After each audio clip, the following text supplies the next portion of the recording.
Hi friends, ఈరోజు మనం ఈ వీడియోలో లక్ష్మీదేవి గురించి పూర్తి కథనైతే తెలుసుకుందాం.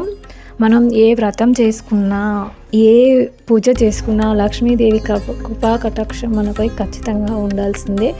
అందుకోసం మనం ఈ కథని అయితే పూర్తిగా తెలుసుకుందాం. శ్రీ మహాలక్ష్మీదేవి అద్భుత కథను గురించి ఒకసారి చూద్దాం. సముద్ర మదనం నుంచి లక్ష్మీదేవి అవతరించింది అనే విషయం అయితే అందరికీ తెలుసు. అయితే ఎలానో చూద్దాం.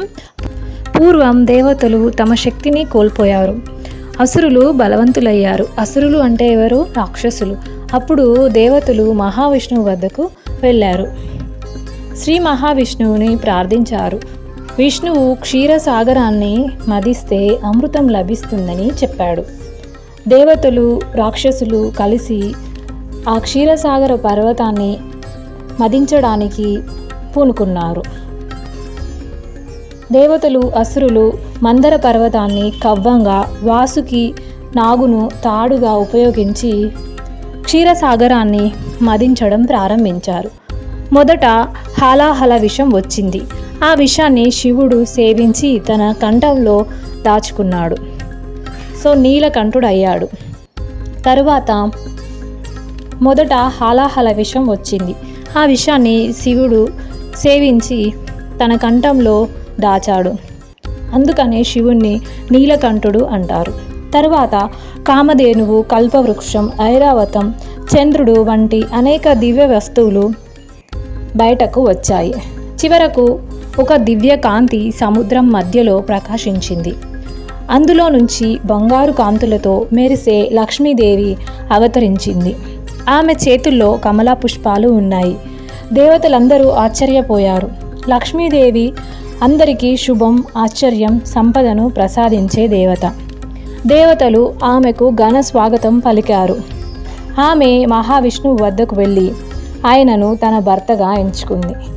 ఆ రోజు నుంచి లక్ష్మీదేవి వైకుంఠంలో విష్ణుమూర్తితో నివసిస్తుంది.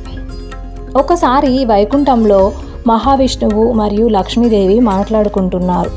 అప్పుడు లక్ష్మీదేవి ఇలా అడిగింది.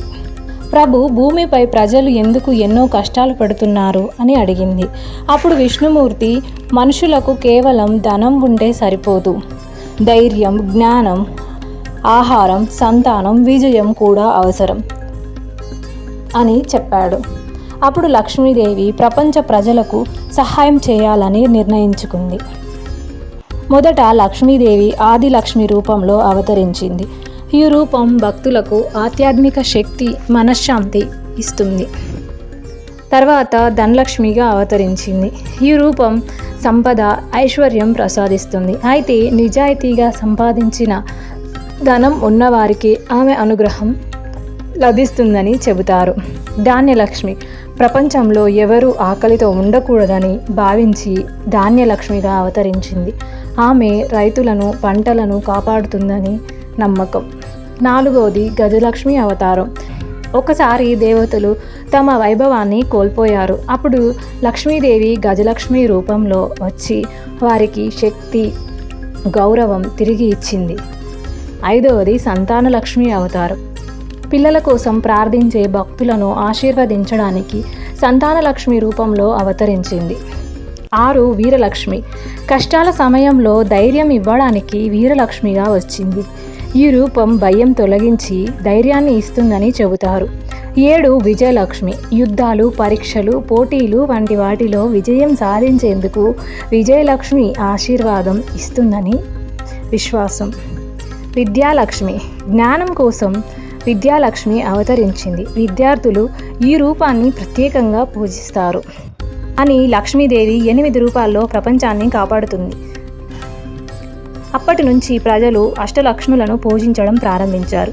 ఈ 8 రూపాలు కలిసి మన జీవితంలో సంపద, జ్ఞానం, ధైర్యం, విజయం, ఆనందాన్ని ప్రసాదిస్తాయి భక్తుల విశ్వాసం.